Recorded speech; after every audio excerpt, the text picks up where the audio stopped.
നമുക്കിനി വെളിപ്പാട് പുസ്തകം 1 അങ്ങ് കയറാം. എടുക്കാം. വെളിപ്പാട് പുസ്തകം 1-ാം അധ്യായം. 1-ാം അധ്യായം 1-ാം വാക്യം മുതൽ ഒന്ന് പെട്ടെന്ന് വായിച്ച് ചില വാക്ക് മാത്രം. വായിച്ചു മോളെ.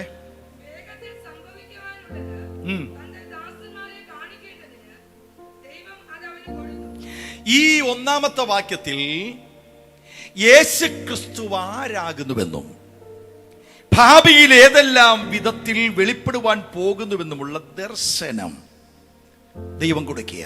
യേശു ആരാണ്? നമ്മൾ വിചാരിക്കുന്ന പോലെ ഫോട്ടോയിൽ തൂങ്ങിക്കിടക്കുന്ന യേശുവാണോ? നാം വിചാരിക്കുന്ന പോലെ ഒരു കഴകത്വമില്ലാതിരിക്കുന്ന യേശുവാണോ? യേശു ആരെന്നും യേശു ഭാവിയിൽ ആരാകുമെന്നും വെളിപ്പെടുത്തുന്ന പുസ്തകമാണ് വെളിപ്പാട് പുസ്തകം. അതിൽ 1-ാം അധ്യായം 1-ാം വാക്യം ഇവിടെ വായിക്കുമ്പോൾ യേശു ക്രിസ്തുവിന്റെ തേജസ്കരിക്കപ്പെട്ട ജീവിതത്തിന്റെ സ്ഥിതി കാണാൻ പറ്റും. യേശു ക്രിസ്തുവിന്റെ തേജസ്കരിക്കപ്പെട്ട സ്ഥിതി ഞാൻ ഒന്നുകൂടി ഓർപ്പിക്കാം. ഈ വെളിപ്പാട് പുസ്തകം ആദ്യോടന്തം പഠിച്ചാൽ യേശു ക്രിസ്തുവിന്റെ വ്യത്യസ്തമായ വെളിപ്പാട് കാണാം. യേശു ക്രിസ്തുവിന്റെ വ്യത്യസ്തമായ വെളിപ്പാട്. 1-ാം അധ്യായത്തിൽ തേജസ്കരിക്കപ്പെട്ട യേശുവിന്റെ ദർശനം. തേജസ്കരിക്കപ്പെട്ട യേശുവിന്റെ ദർശനം നിങ്ങൾക്കറിയാമോ? ഇന്ന് ലോകത്തിൽ യേശുവിന്റെ ഫോട്ടോ ഒക്കെ വെച്ചിട്ടുണ്ട്. സത്യത്തിൽ പറഞ്ഞ ഈ ഫോട്ടോ യേശുവിന്റെ അല്ല. നിങ്ങളുടെ ഏതെങ്കിലും വീട്ടിൽ യേശുവിന്റെ ഫോട്ടോ എന്ന് പറഞ്ഞ ഫോട്ടോ ഇരിപ്പുണ്ടെങ്കിൽ അത് യേശുവിന്റെ അല്ലാന്ന് ആദ്യം അറിയണം. അല്ലാതൊരു ഫോട്ടോ വെക്കുന്നതിന് വിരോധമൊന്നുമില്ല. യേശുവിന്റെ ഫോട്ടോ എന്ന് പറഞ്ഞ ആരെയും വെക്കുന്നുണ്ടെങ്കിൽ അത് തെറ്റാ. നമ്മൾ ഈ വർഷാവസാനം അല്ല വർഷത്തിന്റെ ആരംഭമൊക്കെ തുറക്കുമ്പോഴേ തുണിക്കടയിലൊക്കെ ചെല്ലുമ്പോൾ ക്രിസ്ത്യാനി ആണെങ്കിൽ കർത്താവിന്റെ ഫോട്ടോയും കലർന്നും തരും. ഹിന്ദു ആണെങ്കിൽ അവരുടെ ദൈവത്തിന്റെ. അങ്ങനെ യേശുവിന്റെ ഫോട്ടോ ക്രിസ്ത്യാനികൾ കൊണ്ടുവരുന്നത് യേശു ആണെന്ന് പറഞ്ഞുകൊണ്ട് സത്യത്തിൽ യേശു അല്ല. ഡിഗ്രിക്ക് BA-ക്കും MA-ക്കും പഠിക്കുന്ന ഹിസ്റ്ററി വിദ്യാർത്ഥികൾക്ക് നിർബന്ധമായി പഠിക്കേണ്ടതാണ് യേശുവിന്റെ ചരിത്രം. അതിനകത്തുണ്ട്. ആ യേശുവിന്റെ ഫോട്ടോയെ കുറിച്ചുള്ള ചരിത്രം അതിനകത്ത് എഴുതിയിട്ടുണ്ട്, അതിനകത്ത് വിവരിച്ചിട്ടുണ്ട്.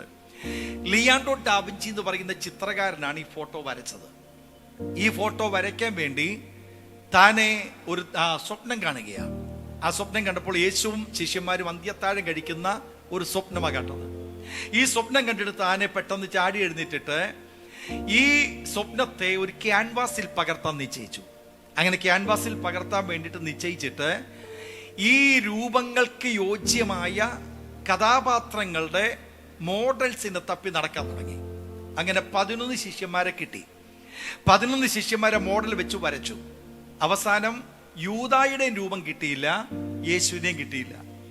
അങ്ങനെ കിട്ടാതിരുന്നപ്പോഴേ ഈ ലിയാൻഡോ ഡാവിഞ്ചി റോമൻ തെരുവിൽ കൂടി ഇങ്ങനെ നടന്നു പോകുമ്പോഴേ ഒരു മനുഷ്യൻ യാചകനായി നടന്നു പോകുന്നു. നല്ല ഒത്ത മനുഷ്യൻ, ദേഹം മൊത്തം ചെളിയും അഴുക്കൊക്കെ ആയിട്ട് ഒരു മുഷിഞ്ഞ വേഷം ധരിച്ചു പോകുക, താടിയൊക്കെ നീട്ടി വളർത്തി പോകുക.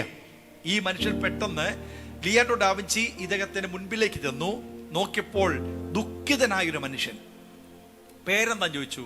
അവൻ പറഞ്ഞു, എന്റെ പേര് പിയാത്രോ ബാന്തിനെല്ലി. പിയാത്രോ ബാന്തിനെല്ലി. ഈ ലിയാൻഡോ ചോദിച്ചു, നീ എന്താ ഇങ്ങനെ നടക്കണേ? അവൻ പറഞ്ഞു, ഞാനേ ഒരു അലഞ്ഞു നടക്കാൻ കാരണം എൻ്റെ വീട്ടിൽ ഇനി ആർക്കും വേണ്ട. ഞാൻ പണ്ടൊരു മോഡലായിട്ടൊക്കെ എൻ്റെ കൊച്ചു പ്രായത്തിൽ ജീവിച്ചവനാ. അത് കഴിഞ്ഞപ്പോൾ ഞാൻ മദ്യത്തിനും അഴുക്കായ ജീവിതത്തിലേക്ക് നയിച്ചു. വീട്ടിൽ നിന്ന് ഇറക്കി വിട്ടു. ഉപജീവനത്തിനായിട്ട് തെന്നി നടക്കുക. അപ്പൊ ഇവനെ കണ്ടപ്പോഴേ ലിയാൻഡോയ്ക്ക് മനസ്സിലായി ഈ രൂപം യൂദായുടെ രൂപമായി ചേരും. അവ പറഞ്ഞു, നീ എൻ്റെ കൂടെ വരാമെങ്കിൽ ഭക്ഷണം തരാം, ശമ്പളം തരാൻ, പാർക്കാൻ സൗകര്യവും തരാം, വരാന്ന് പറഞ്ഞു. അവനെ അതേ രൂപത്തിൽ വെച്ചിരുത്തിക്കൊണ്ട് വരച്ചതാണ് യൂദായുടെ രൂപം. ഈ 12 അപ്പസ്തോലന്മാരും യേശുവുമുള്ള അന്ത്യത്താഴ വിരുന്നിന്റെ യൂദായുടെ ഫോട്ടോ അവനെ വെച്ച് വരച്ചതാ. എന്നിട്ട് പറഞ്ഞു, നീ ഒന്ന് കുളിച്ച് റെഡിയായി നിൽക്കേ, ഞാൻ വരാമെന്ന് പറഞ്ഞിട്ട് ഈ ലിയാൻഡോ യേശുവിന്റെ രൂപത്തോട് യോജിച്ച ഒരു വ്യക്തിയെ കണ്ടെത്താൻ വേണ്ടി നടന്നിട്ട് കാണുന്നില്ല. താൻ തിരിച്ചു വന്നപ്പോഴേ ഈ പിയാത്രോ ബാന്തിൽ കുളിച്ച് മുടിയൊക്കെ ഒന്ന് ഒതുക്കി ഇങ്ങനെ ഇരിക്കുക. പെട്ടെന്ന് ലിയാൻഡോയ്ക്ക് തോന്നി ഇവന്റെ മുടി ഒന്ന് ഷേപ്പ് വരുത്തി വേഷമൊന്ന് മാറ്റി ഒരല്പം മേക്കപ്പ് കൊടുത്താൽ യേശു ആക്കാൻ കൊള്ളാം. ഇവനെ തന്നെയാണ് യേശുവിന്റെ രൂപമാക്കി വരച്ചത് എന്ന് പറഞ്ഞാൽ യാചകനായ പിയാത്രോ ബാന്തിനെല്ലിയെ വെച്ചുകൊണ്ട് ലിയാൻഡോ ഡാവിഞ്ചി വരച്ച യേശുവിന്റെ ഫോട്ടോയാണ് ലോകം മൊത്തവും കർത്താവേ എന്ന് വിളിച്ച് കുമ്പിട്ടുകൊണ്ടിരിക്കുന്നത്. ഒന്നുമല്ലെങ്കിൽ യാചകനാണെങ്കിൽ അവന്റെ ഭാഗ്യം തന്നെയാട്ടോ. നിങ്ങളെന്ന് പറഞ്ഞ ക്രിസ്ത്യാനികൾ പലരും ഈ ഫോട്ടോയും വെച്ച് കുരിശു വരയ്ക്കുമ്പോഴേ യേശു പോലും ലജ്ജിക്കുക, പിശാച് പോലും ലജ്ജിക്കുക. കാരണം ഇത് പിയാത്രോ യാചകനാ. അപ്പൊ സ്വാഭാവികമായിട്ട് നമ്മൾ ഈ കാണുന്ന ഫോട്ടോയൊന്നും യേശുവിന്റെ അല്ല, സത്യമായിട്ടല്ല. ഇത് പിയാത്രോ ബാന്തിലിയാണ്. എന്തുകൊണ്ട് യേശുവിന്റെ അല്ല? യേശുവിന്റെ ഫോട്ടോ വെക്കുവാൻ ആർക്കും ദൈവം അനുവാദം കൊടുത്തിട്ടില്ല. എന്താ കാര്യം? ബൈബിൾ പറയുന്നു, ഇസ്രായേൽ മക്കൾക്ക് ഉപദേശം കൊടുക്കുമ്പോൾ പ്രത്യേകം പറയുന്നു, മേളിൽ സ്വർഗത്തിലെങ്കിലും കീഴെ ഭൂമിയിലെങ്കിലും ഭൂമിക്ക് കീഴെ വെള്ളത്തിലെങ്കിലുമുള്ള യാതൊന്നിന്റെയും രൂപം ഉണ്ടാക്കരുത്. ആവർത്തന പുസ്തകങ്ങൾ എടുത്തു പറഞ്ഞു, ആണിന്റെ എങ്കിലും പെണ്ണിന്റെ എങ്കിലും മൃഗത്തിന്റെ എങ്കിലും ഇഴജാതിയുടെ എങ്കിലും പറവയുടെ എങ്കിലും രൂപം ഉണ്ടാക്കി വഷളത്വം പ്രവർത്തിക്കരുത്. അപ്പൊ സ്വർഗത്തിലുള്ള, ഭൂമിയിലുള്ള, ആഴത്തിലുള്ള, ആണിന്റെ, പെണ്ണിന്റെ, മൃഗത്തിന്റെ, മത്സ്യത്തിന്റെ, പറവയുടെ, ഇഴജാതിയുടെ. ഇനി സ്വർഗത്തിലുള്ള ആണാരാ? ദൈവം. സ്വർഗത്തിലുള്ള ദൈവത്തിന്റെ, യേശുവിന്റെ, കർത്താവായ ദൈവത്തിന്റെ, പിതാവായ ദൈവത്തിന്റെ, പരിശുദ്ധാത്മാവിന്റെ. ഭൂമിയിലുള്ള ആണിന്റെ എങ്കിലും പെണ്ണിന്റെ എങ്കിലും. യേശുവിന്റെ അമ്മ എവിടെയുള്ളതാ? ഭൂമിയിലുള്ളതാ. ഇതുവരെ സ്വർഗത്തിൽ പോയിട്ടില്ല, പർദീസയിലായിട്ടേ ഉള്ളൂ, ഇതുവരെ സ്വർഗത്തിൽ പോയിട്ടില്ല. അപ്പൊ സ്വർഗത്തിലെ ദൈവത്തിന്റെ, ക്രിസ്തുവിന്റെ, പരിശുദ്ധാത്മാവിന്റെ, ഭൂമിയിലെ യേശുവിന്റെ അമ്മയുടെ, യേശുവിന്റെ വളർത്തുപിത യോസഫിന്റെ, പുണ്യവാളന്മാരുടെ ഒരു രൂപവും വെച്ച് ആരാധിക്കാൻ ബൈബിൾ പ്രമാണം തരുന്നില്ല. അതുകൊണ്ട് ദൈവാലയത്തിന്റെ അകത്തേക്ക് ഒന്ന് നോക്കി, ഇവിടെ ഒരു രൂപവും ഇല്ല, ഇവിടെ ഒരു രൂപവും ഇല്ല. ആകെയുള്ളത് എൻ്റെ ക്രിസ്തുവിന്റെ സാന്നിധ്യമാണ്, പരിശുദ്ധാത്മാവിന്റെ സാന്നിധ്യമാണ്. അപ്പൊ കണ്ടോ, ഒരു രൂപവും ഉണ്ടാക്കരുത്. യേശുവിന്റെ തേജസ്കരിക്കപ്പെട്ട പ്രത്യേകതയാണ് വെളിപ്പാട് പുസ്തകം 1-ാം അധ്യായം. വെളിപ്പാട് പുസ്തകം 2-3 അധ്യായത്തിൽ 7 പൊൻനിലവിളക്കുകളുടെ നടുവിൽ ഉലാവിക്കൊണ്ടിരിക്കുന്ന സഭാനാഥനായ ക്രിസ്തുവിനെ വെളിപ്പെടുത്തുകയാണ്. 7 പൊൻനിലവിളക്കുകളുടെ നടുവിൽ ഉലാത്തുന്ന ക്രിസ്തുവിനെ. 4-ാം അധ്യായത്തിൽ സിംഹാസനസ്ഥനായ, സിംഹാസനത്തിലിരിക്കുന്ന ക്രിസ്തുവിന്റെ ദർശനം. അവിടെ വായിക്കുമ്പോൾ ഇങ്ങനെ വായിക്കുന്നുണ്ട്, സിംഹാസനത്തിലിരിക്കുന്നവൻ കാഴ്ചയ്ക്ക് സൂര്യകാന്തത്തോടും പത്മരാഗത്തോടും സദൃശ്യൻ. 4-ാം അധ്യായം 3-ാം വാക്യം. സൂര്യകാന്തം വെണ്മയുള്ളതാണ്, പത്മരാഗ ചുവപ്പാണ്. ചുവപ്പും വെണ്മയും. ഉത്തമഗീതത്തിൽ വരുമ്പോൾ പ്രാണപ്രിയനെ കുറിച്ച് ശൂലേമി പറഞ്ഞ വാക്കിങ്ങനെയാണ്, എന്റെ പ്രിയൻ വെണ്മയും ചുവപ്പുമുള്ളവൻ, 10,000ങ്ങളിൽ സുന്ദരൻ. അപ്പോൾ 10,000ങ്ങളിൽ സുന്ദരനായ ക്രിസ്തുവിനെ അവിടെ വെളിപ്പെടുത്തുന്നു. 5-ാം അധ്യായത്തിൽ അറുക്കപ്പെട്ട കുഞ്ഞാടായി ക്രിസ്തുവിനെ വെളിപ്പെടുത്തുന്നു. അറുക്കപ്പെട്ട കുഞ്ഞാടായി. 6 മുതൽ 18 വരെ അധ്യായങ്ങളിൽ ന്യായം വിധിക്കുന്ന ന്യായാധിപനായ ക്രിസ്തുവിനെ വെളിപ്പെടുത്തുന്നു. 19-ാം അധ്യായത്തിൽ യേശു ക്രിസ്തു ഒരു കുഞ്ഞാടായി വെളിപ്പെടുന്നു. 20-ാം അധ്യായത്തിൽ രാജാതി രാജാവായി അന്ത്യന്യായം നടത്തുന്ന ന്യായാധിപനായി ക്രിസ്തു വെളിപ്പെടുന്നു. 21-ൽ പുതിയ യെരൂശലേമിന്റെ മണവാളനായി ക്രിസ്തു വെളിപ്പെടുന്നു. 22-ൽ സകലത്തിനും സർവ്വതുമായ ദൈവമായി ക്രിസ്തു വെളിപ്പെടുന്നു. അപ്പോൾ വെളിപ്പാട് പുസ്തകത്തിൽ യേശു ക്രിസ്തുവിന്റെ ശ്രേഷ്ഠമായ വെളിപ്പാട്. ഇനി വെളിപ്പാട് പുസ്തകം 1-ാം അധ്യായം 1-ാം വാക്യം ഒന്നൊരു വായിച്ച മോളെ. 1-ാം അധ്യായം 1-ാം വാക്യം.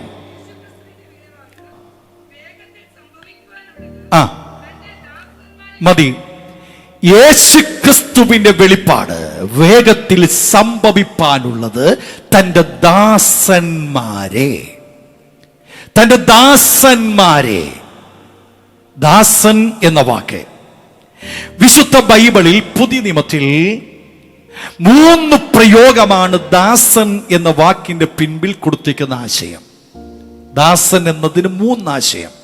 1 ദാസൻ, 2 കൂലിക്കാരൻ, 3 വേലക്കാരൻ. ദാസൻ എന്ന വാക്കിനെ ബൈബിളിൽ കൊടുത്തേക്കുന്ന 3 ആശയമാണ് ഞാൻ പറഞ്ഞത്.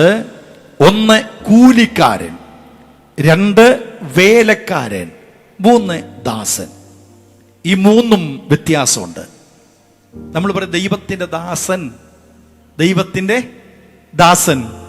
ഇതിന് അർത്ഥമുണ്ട് കേട്ടോ. ദൈവത്തിന്റെ വേലക്കാരൻ, ദൈവത്തിന്റെ കൂലിക്കാരൻ, ദൈവത്തിന്റെ ദാസൻ. നമ്മൾ അറിയാതെ പലപ്പോഴും പറഞ്ഞ പല പ്രയോഗങ്ങളുണ്ട്. ഞാൻ ആരാ? ദൈവത്തിന്റെ വേലക്കാരൻ. വേലക്കാരൻ ആരാ, ദാസൻ ആരാ, കൂലിക്കാരൻ ആരാന്ന് തിരിച്ചറിയണം. വിശുദ്ധ ബൈബിളിലേക്ക് വരുമ്പോൾ കൂലിക്കാരനെ കുറിച്ച് പറഞ്ഞാൽ നമുക്ക് നമ്മുടെ അറിവിലേക്ക് പറയാം. രാവിലെ നിശ്ചിത സമയത്ത് വന്നിട്ട് തന്നെ ഏൽപ്പിക്കപ്പെട്ട ജോലി കൃത്യമായി ചെയ്തിട്ട്, രാവിലെ കൃത്യസമയത്തെത്തി തന്നെ ഏൽപ്പിച്ച ജോലി കൃത്യമായി ചെയ്തിട്ട് ആ ജോലിക്കുള്ള കൂലി വാങ്ങിച്ചുകൊണ്ട് മടങ്ങിപ്പോകുന്ന വ്യക്തിയെ നമ്മൾ പറഞ്ഞ പേരാണ് എന്തെന്ന്? കൂലിക്കാരൻ. കൂലിക്കാരൻ. അപ്പോൾ കൃത്യസമയത്ത് വരിക, ഏൽപ്പിച്ച ജോലി ചെയ്യുക, കൂലി വാങ്ങിക്കുക, തിരിച്ചു പോകുക. അവന്റെ പേരാണ് ഏത്? കൂലിക്കാരൻ. 2 വേലക്കാരൻ. ഈ കൂലിക്കാരനെ എന്നും വിളിക്കണമെന്നില്ല, എന്നും സ്വീകരിക്കണമെന്നില്ല. ആവശ്യമുള്ളപ്പോൾ വിളിക്കും, ജോലി ചെയ്യിക്കും, പറഞ്ഞു വിടും. നമ്മുടെ വീട്ടിലെ ബംഗാളിയെ വിളിച്ചിട്ട് എന്നും അവിടെ താമസിച്ചെന്ന് ആരെങ്കിലും പറയോ? ഇല്ല. അവനെ ജോലി കഴിഞ്ഞവനെ പറഞ്ഞു വിടും. 2 വേലക്കാരൻ. വേലക്കാരന്റെ പ്രത്യേകത സ്ഥിരമായിട്ട് ഒരു യജമാനന്റെ കീഴിൽ വേല ചെയ്യുക. അവന് മാസ ശമ്പളമോ ആഴ്ച ശമ്പളമോ കൊടുക്കും. അവൻ ഒരിക്കലും വീടിനകത്ത് പ്രവേശനമില്ല, വീടിനകത്ത് നിൽക്കുവാൻ അവകാശമില്ല. അവനെ ഏൽപ്പിച്ച സ്ഥലത്ത് ജോലി ചെയ്തുകൊണ്ട് ഏൽപ്പിച്ചേടത്ത് ഭക്ഷണം കഴിച്ചിട്ട് മാസമോ ആഴ്ചയിലോ കിട്ടുന്ന കൂലി വാങ്ങിച്ചുകൊണ്ട് മടങ്ങിപ്പോകാം. ഒരിക്കലും അവന് യജമാനന്റെ വീട്ടിൽ, അവന്റെ വീട്ടിന്റെ അകത്ത് പാർക്കുവാൻ സാധ്യമല്ല. അതാ വേലക്കാരൻ. ഇനി അടുത്ത ദാസൻ. ആരാണ് ദാസൻ എന്ന് പറഞ്ഞാൽ? വീട്ടിൽ നിന്ന് ജോലി ചെയ്യുന്ന ഒരു വ്യക്തിയെ യജമാനൻ അത്രയ്ക്ക് ഇഷ്ടമായി തോന്നിയാൽ, യജമാനനെ അത്രയ്ക്ക് താല്പര്യമായി തോന്നിയാൽ, ഇവന്റെ ജോലി കൊള്ളാം, ഇവൻ ആള് വിശ്വസ്തന എന്ന് ചിന്തിച്ചു കഴിഞ്ഞാൽ, ആ ചിന്തിക്കുന്ന വ്യക്തിയെ യജമാനൻ തന്റെ ദാസനായി തിരഞ്ഞെടുക്കും. അതിന് ചില മാനദണ്ഡമുണ്ട്. ഞാനത് ഒന്ന് പറയാം. ദാസൻ എന്ന വാക്കിന് മൂലഭാഷയെ കൊടുത്തിരിക്കുന്ന പ്രയോഗം ഡൂലോസ് എന്ന വാക്കാണ്. ഡൂലോസ്. ഡൂലോസ് എന്ന വാക്കിന്റെ അർത്ഥം അടിമ എന്ന. ഡൂലോസ് എന്ന വാക്കിന്റെ അർത്ഥം അടിമ. അപ്പൊ ദാസൻ എന്ന് പറഞ്ഞാൽ ഒറ്റ വാക്കിൽ അതിനർത്ഥം എന്താ? അടിമ. ദൈവത്തിന്റെ ദാസൻ എന്ന് പറഞ്ഞാൽ ദൈവത്തിന്റെ അടിമ. ഇനി അടിമയെന്ന് പറയുമ്പോഴും അതിലും ചില വ്യത്യാസമുണ്ട്. 3 വിധ അടിമയുണ്ട്. വാക്ക് ശ്രദ്ധിക്കണേ. 3 വിധ അടിമ. 1 ജന്മനാൽ അടിമയായവർ. 2 വിലയ്ക്ക് വാങ്ങപ്പെട്ട അടിമ. 3 സ്വമനസാൽ അടിമയായി മാറപ്പെട്ട അടിമ. 1 ജന്മനാൽ അടിമ, 2 വിലയ്ക്ക് വാങ്ങപ്പെട്ട അടിമ, 3 സ്വമനസാൽ അടിമയാകപ്പെട്ട അടിമ. ഇനി ശ്രദ്ധിക്കണം. ക്രിസ്തുവിന്റെ അടിമ, ക്രിസ്തുവിന്റെ ദാസൻ എന്ന് പറഞ്ഞാൽ ആരെന്ന് ഞാൻ ഓർപ്പിക്കാൻ പോകുക. ഈ വെളിപ്പാട് പുസ്തകം എഴുതിയത് ദൈവേഷ്ടത്താൽ ക്രിസ്തുവിന്റെ ദാസനായ ആ ദാസൻ ആരെന്നറിയാനാ? അടിമ, ഡൂലോസ്. ഈ അടിമ എന്ന് പറഞ്ഞാൽ അതിൽ പെട്ടെന്ന് മനസ്സിലാക്കാൻ പറയാം. ഒരു അടിമച്ചന്തയിൽ, പണ്ട് അടിമച്ചന്തയുള്ള കാലം, അടിമച്ചന്തയിൽ ഒരു പെൺകുട്ടിയെ കൊണ്ട് നിർത്തി കച്ചവടത്തിന്. അടിമയായി കൊണ്ട് നിർത്തി. അടിമയുടെ വേഷവിധാനത്തിൽ അടിമയുടെ സീല് പതിപ്പിച്ച് അടിമയുടെ വളയിടിച്ച് അവിടെ കൊണ്ട് നിർത്തി.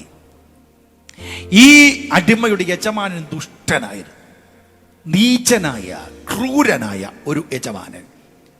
ഇവളെ അടിമച്ചന്തയെ കൊണ്ട് നിർത്തി. പലരും വന്ന് നോക്കി വില ചോദിച്ചു.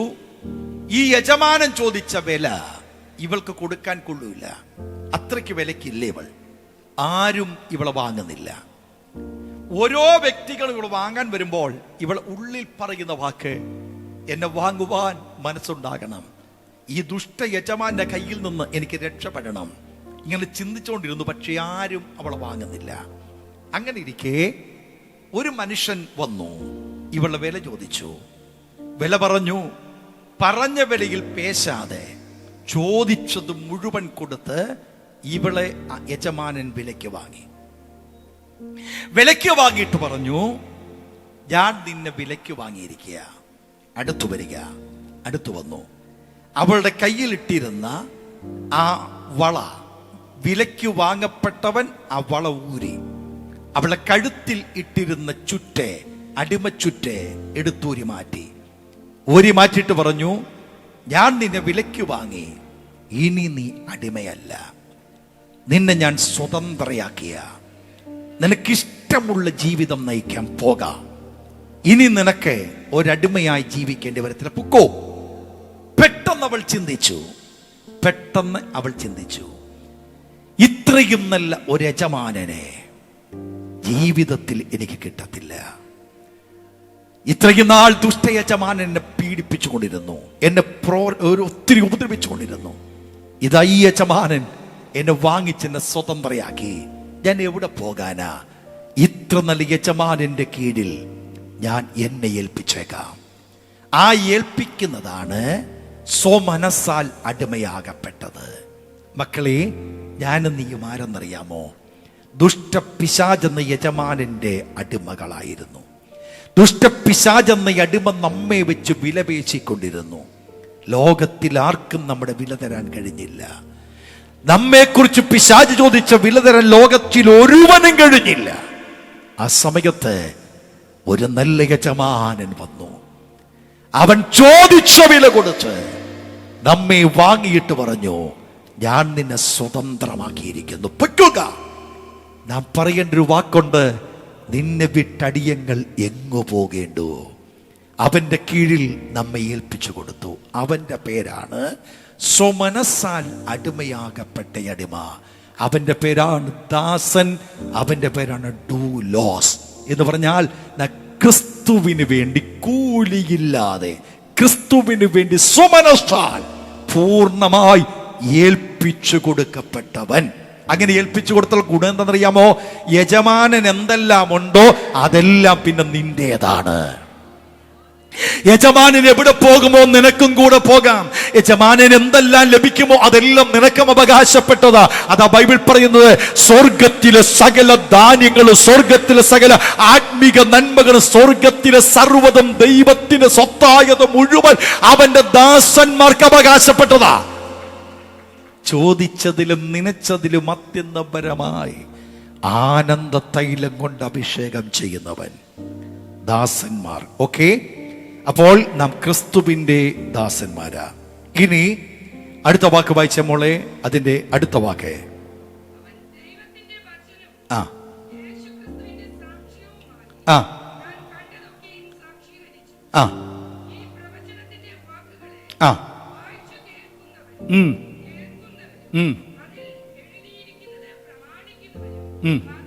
മതി. ഒന്ന്, ഇത് യേശു ക്രിസ്തുവിന്റെ വെളിപ്പാടാണ്, തന്റെ ദാസന്മാർക്ക് കൊടുത്തതാ എന്ന് പറഞ്ഞാൽ യേശുവിന് വേണ്ടി സ്വമനസ്സാൽ അടിമയാകുവാൻ ഏൽപ്പിച്ചു കൊടുത്തവർക്ക് കൊടുക്കപ്പെട്ട നിർദ്ദേശമായ പ്രവചന പുസ്തകമാണ്. ഏത് പുസ്തകം? വെളിപ്പാട് പുസ്തകം. ഈ പുസ്തകത്തിൽ 7 ഭാഗ്യവാന്മാരെ കുറിച്ച് പറഞ്ഞിട്ടുണ്ട്. ഇവിടെ വായിക്കുന്നു, ഭാഗ്യവാൻ. ഈ പുസ്തകത്തിൽ 7 ഭാഗ്യവാന്മാരെ കുറിച്ച് പറഞ്ഞിട്ടുണ്ട്. ഒന്നാമത്തെ ഭാഗ്യവാൻ വായിച്ച വാക്യം, ഇത് വായിക്കുന്നവനും കേൾക്കുന്നവനും പ്രമാണിക്കുന്നവനും ഭാഗ്യവാൻ. രണ്ടാമത്തെ ഭാഗ്യം 14-ാം അധ്യായം 13-ാം വാക്യം. 14-ാം അധ്യായം 13-ാമത്തെ വാക്യം.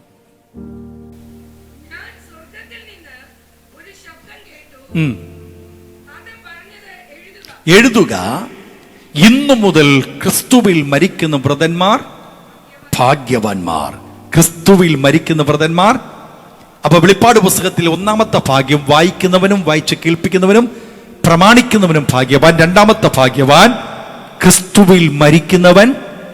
ക്രിസ്തുവിൽ മരിക്കുന്നവൻ ഭാഗ്യവാൻ. ഈ ലോകത്തിൽ പല മരണമുണ്ട്, പക്ഷേ ക്രിസ്തുവിൽ മരിച്ചൊരു മനുഷ്യനെ കാണാൻ കഴിയും. അവന്റെ പേരാണ് ലാസർ. ക്രിസ്തുവിൽ മരിച്ച ലാസർ ക്രിസ്തു വന്നപ്പോൾ എന്ത് ചെയ്തു? ഉയർത്തെഴുന്നേറ്റു. ക്രിസ്തുവിൽ മരിക്കുന്നവർ ഭാഗ്യവാന്മാർ. ഇവിടെ എനിക്ക് തോന്നുന്നു ക്രിസ്തീയ പാരമ്പര്യത്തിൽ വന്നവരെ കൂടാതെ ഉള്ളവരും എന്ന് പറഞ്ഞാൽ മറ്റൊരു വിഭാഗത്തിൽ നിന്ന്, ഹിന്ദു മാർഗത്തിൽ നിന്നൊക്കെ വന്നവർ പക്ഷേ ഇതിനകത്ത് കാണും. മരണത്തിനപ്പുറത്തെക്കുറിച്ച് 3 ചിന്തയാണ് ലോകത്തിലുള്ളത്. മരണത്തിനപ്പുറം 3 ചിന്ത. 1 പുനർജന്മം, 2 യുക്തിവാദം, 3 പുനരുത്ഥാനം.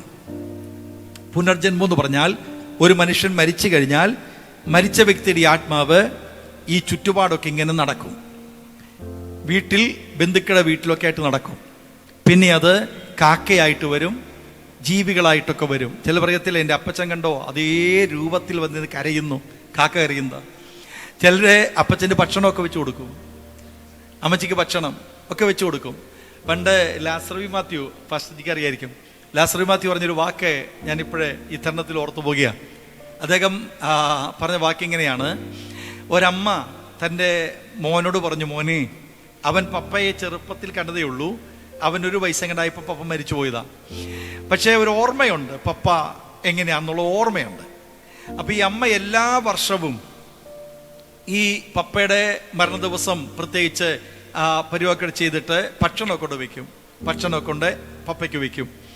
അപ്പം മോനോട് പറഞ്ഞു, മോനെ, മക്കളെ രാത്രിയിൽ കിടന്നുറങ്ങിക്കൊള്ളാം, പപ്പ ഭക്ഷണം കഴിച്ചിട്ട് പൊക്കോളും, മക്കൾ വിഷമിക്കണ്ട എന്ന് പറയും. അപ്പം ഇവൻ നോക്കുമ്പോഴേ പപ്പ ഭക്ഷണം കഴിച്ചിട്ടൊക്കെ പോകുന്നുണ്ട്.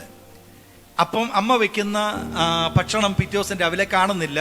ഇലയിൽ കൊണ്ട് ഭക്ഷണമൊക്കെ വെക്കും. പിറ്റേ ദിവസം ഭക്ഷണം ഇല മാത്രം കീറി അവിടെ കിടക്കും. അപ്പം ഇവൻ ഒത്തിരി ചിന്തയായി, എൻ്റെ അപ്പനെ ഒന്ന് കണ്ടേ പറ്റത്തുള്ളൂ, ഇനി അപ്പനെ എനിക്ക് അടുത്ത പ്രാവശ്യം വരുമ്പോൾ ഒന്ന് കാണണം. അങ്ങനെ അപ്പനെ കാണാൻ വേണ്ടിയിട്ട് ഇവൻ രണ്ടും കൽപ്പിച്ചിരിക്കുക. പക്ഷെ അമ്മ സമ്മതിക്കത്തില്ല, പോയി കിടന്നുറങ്ങാൻ പറയും. പപ്പയ്ക്ക് ഭക്ഷണം കൊണ്ട് വെച്ചിട്ട് മോനോട് ഉറങ്ങാൻ പറഞ്ഞു. പക്ഷെ അവൻ ചെയ്ത ടെക്നിക്ക്, ഉറക്കം നടിച്ച് കിടന്നിട്ട് സന്ധ്യയായപ്പോൾ, അഥവാ ഈ അപ്പം വരാനുള്ള സമയത്തോട് അടുത്തപ്പോഴേ ഇവൻ പതുക്കെ എഴുന്നിട്ട് ജനാലയെ കൂടി നോക്കിയപ്പോൾ അപ്പം വരുന്നു. അമ്മ വെച്ച ഭക്ഷണം കഴിക്കാൻ അപ്പം വരുന്നു. ഈ അപ്പം വന്ന് ഭക്ഷണം കഴിച്ചിട്ട് ഒരു വാക്കുപോലും കൊച്ചിനോട് പറയാതെ തിരിച്ചു പോവുകയാണ്. അപ്പം അമ്മയോട് പിറ്റേ ദിവസം രാവിലെ പറഞ്ഞു, അമ്മ, ഞാൻ പപ്പയെ ഇന്നലെ കണ്ടു. അപ്പം പറഞ്ഞു, നീ കണ്ടോ? ആ കണ്ടു. പക്ഷെ അമ്മ, ഒത്തിരി വ്യത്യാസം പപ്പയ്ക്ക് വന്നിട്ടുണ്ട്, ഒത്തിരി വ്യത്യാസം പപ്പയ്ക്ക് വന്നിട്ടുണ്ട്. അപ്പൊ ചോദിച്ചാൽ എന്താ വ്യത്യാസം? പപ്പ പോയപ്പോഴേ 2 കാലേ ഉണ്ടായിരുന്നുള്ളൂ, ഇപ്പൊ 4 കാലുണ്ടെന്ന്. പപ്പ പോയപ്പോ 2 കാലേ ഉണ്ടായിരുന്നുള്ളൂ, ഇപ്പൊ എത്ര കാലുണ്ട്? 4 കാല്.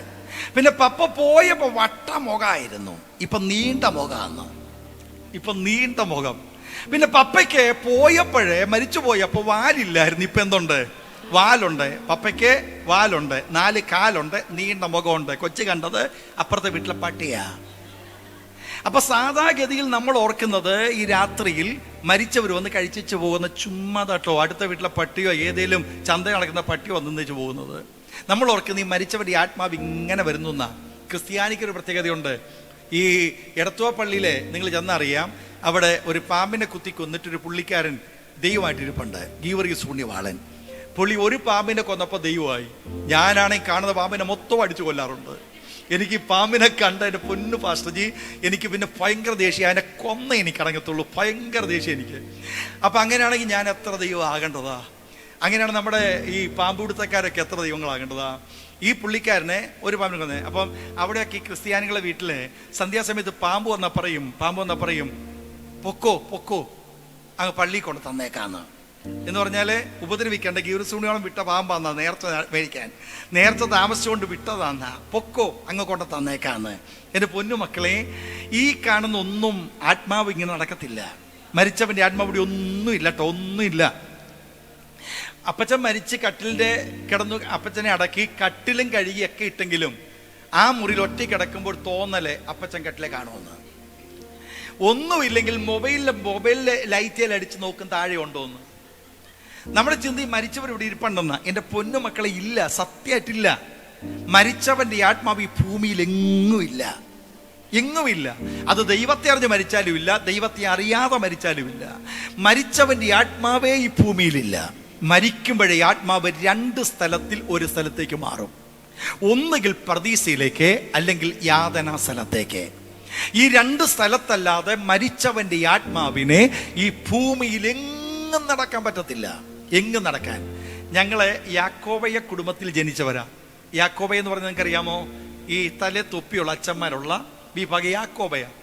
എൻ്റെ പപ്പ എന്ന് പറഞ്ഞാൽ നല്ലൊരു മനുഷ്യനാ. പപ്പയുടെ പപ്പ എന്ന് പറഞ്ഞാൽ അതിനേക്കാൾ നല്ല മനുഷ്യനാ. പക്ഷെ പുള്ളിക്കൊറ്റ കുഴപ്പമുണ്ട്, കുടിയെന്ന് പറഞ്ഞ മഴ കുടിയനാ. എൻ്റെ വല്യപ്പച്ചൻ മുഴുക്കുടിയനാ. ഞങ്ങളെ വടക്കുകാരാ, അഥവാ എറണാകുളം പിറവത്തോളം വടക്കരെന്നാ ഞങ്ങളെ അറിയപ്പെടുന്നത്. അപ്പൊ എൻ്റെ വല്യപ്പച്ചനെ വിളിച്ചിരുന്നത് വടക്കൻ മത്തൻ എന്നാ. വടക്കൻ മത്തൻ. ഈ പപ്പ വല്യപ്പച്ചൻ പള്ളിയിൽ വളരെ ചുരുക്കേ പോകത്തുള്ളൂ. പക്ഷെ ഒരു ദിവസം മുടങ്ങാതെ പോകും കള്ള് ഷാപ്പിൽ. ഭയങ്കര കുടിയനാ. അപ്പൊ ഈ വല്യപ്പച്ചന്റെ കുടി കാരണം വല്യമ്മച്ചിക്ക് സഹിക്ക വയ്യ. കാരണം കുടിച്ചു വരും, ഇടിത്തിട്ടിടിക്കും. അപ്പൊ വളരെയധികം ബുദ്ധിമുട്ടായപ്പോൾ ഈ അമ്മച്ചി പലപ്പോഴും പ്രാർത്ഥിക്കുന്നയുടെ കൊച്ചിയിലെ ഞങ്ങൾ കേട്ടിട്ടുണ്ട്, എൻ്റെ പൊന്നോടെ തമ്പുരാനെ, എത്ര നല്ല മനുഷ്യൻ നേരത്തെ വിളിച്ചോണ്ട് പോകുന്നു, ഇങ്ങേരെന്താ കൊണ്ടുപോവാത്തേന്ന് എന്ന് പറഞ്ഞാൽ അത്രയ്ക്ക് സഖി കെട്ടിട്ട. പക്ഷെ എൻ്റെ വല്യമ്മച്ചിയുടെ പ്രാർത്ഥന ദൈവം കേട്ടു. വല്യപ്പച്ചൻ മരിച്ചു, സത്യമായിട്ട് മരിച്ചു. വയസ്സ് കേൾക്കണം, 94-ാമത്തെ വയസ്സിൽ. പ്രാർത്ഥന കേട്ടിട്ട് 94-ാമത്തെ വയസ്സിൽ വല്യപ്പച്ചൻ മരിച്ചു. മരിച്ചു കഴിഞ്ഞപ്പോഴേ രസം. കുടിയെന്ന് പറഞ്ഞാൽ മുഴുക്കുടിയൻ, ഭയങ്കര കുടിയൻ, പള്ളിയിൽ വളരെ ചുരുക്കം പോകുന്ന അപ്പച്ചൻ. ഈ അപ്പച്ചൻ മരിച്ചു കഴിഞ്ഞപ്പോഴേ ഞങ്ങളുടെ കസിനാണ് പള്ളിയിൽ അച്ഛൻ. അച്ഛൻ പറഞ്ഞു, എൻ്റെ പപ്പയുടെ പോളെ, നിന്റെ പിതാവിൻ്റെ ആത്മാവ് പർദീസയിലെത്തണം, ബസ്കുവായിലെത്തണം, അതിന് തടസ്സം വരാൻ പാടില്ല. അതുകൊണ്ട് കൂദാശയൊന്നും മുടക്കരുത്, ഒറ്റ കൂദാശയും മുടക്കരുത്, കയറ്റിവിട്ടോളണം. എൻ്റെ അപ്പച്ചൻ അറിയാം, ജീവിച്ചിരുന്നപ്പോഴേ കുഴപ്പമാ. അപ്പം മരിച്ചു കഴിഞ്ഞ് നമുക്ക് കാണാനോ പറ്റത്തില്ല. അപ്പം കയറ്റിവിട്ടില്ലേ കുഴപ്പമാ, കയറ്റിവിട്ടേക്ക, കൂദാശയൊന്നും മുടക്കൂല. അതിന് കൂദാശയുണ്ട്. ഞങ്ങൾക്ക് കൂദാശയുണ്ട്. 1-ാം കൂദാശ, 2-ാം കൂദാശ, 3-ാം കൂദാശ എന്ന് കൂദാശയുണ്ട്. ഓരോ കൂദാശയ്ക്കും അച്ഛൻ ചൊല്ലുന്ന പാട്ടുണ്ട്. ആ പാട്ട് സുറിയാനിയിലാണ്. സുറിയാനി നിങ്ങൾക്ക് പിടികിട്ടാത്തതുകൊണ്ട് മലയാളത്തിൽ എൻ്റെ ചൊല്ലി ഞാൻ കേൾപ്പിച്ചു തരാം.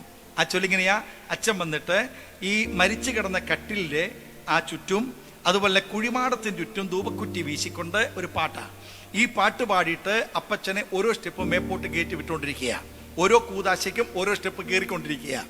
അവസാന കൂദാശ ചെല്ലുമ്പോഴേ അങ്ങ് മേളിൽ ചെല്ലത്തുള്ളൂ. അങ്ങനെ ഓരോ ദിവസവും കൂദാശപ്പണം അടച്ച് കുർബാന ചൊല്ലിച്ചുകൊണ്ടിരിക്കണം. ഈ കൂദാശയ്ക്ക് അച്ഛൻ ചൊല്ലുന്ന പാട്ട്, കർത്താവേ നിൻ രക്തശരീരങ്ങൾ കൈക്കൊണ്ട് പകുതരായി മരിച്ചോർക്കേകണമേ നല്ലോർമ്മ, നിന്റെ മഹത്വമുദിക്കും നാൾ നിൽക്കണം അവർ വലഭാഗത്തേ. ഈ ചൊല്ലുമ്പോൾ സുറിയാനിലട്ടോ, ഈ ചൊല്ലുമ്പോഴേ 2 കപ്പ്യാരുമാർ അപ്പുറത്തും ഇപ്പുറത്തും ഈ കിലുക്കം ഇങ്ങനെ കിലുക്കിക്കൊണ്ടിരിക്കും.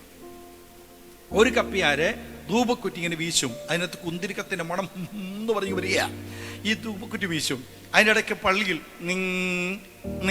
ഓരോ അടിയും കിട്ടും. ഈ അച്ഛൻ കറുത്ത കുപ്പായൊക്കെ ഇട്ട് ഇങ്ങനെ ചൊല്ലുന്നത് കേൾക്കുമ്പോൾ നമ്മുടെ ചിന്ത അപ്പൂപ്പമ്മ പോട്ട് കയറിക്കൊണ്ടിരിക്കുക എന്നാ. ഈ ചിന്തയിൽ ഇങ്ങനെ ഇരിക്കുമ്പോഴാണ് അച്ഛൻ്റെ ചൊല്ലി ഞാൻ പിന്നെ ഗ്രഹിച്ചത്.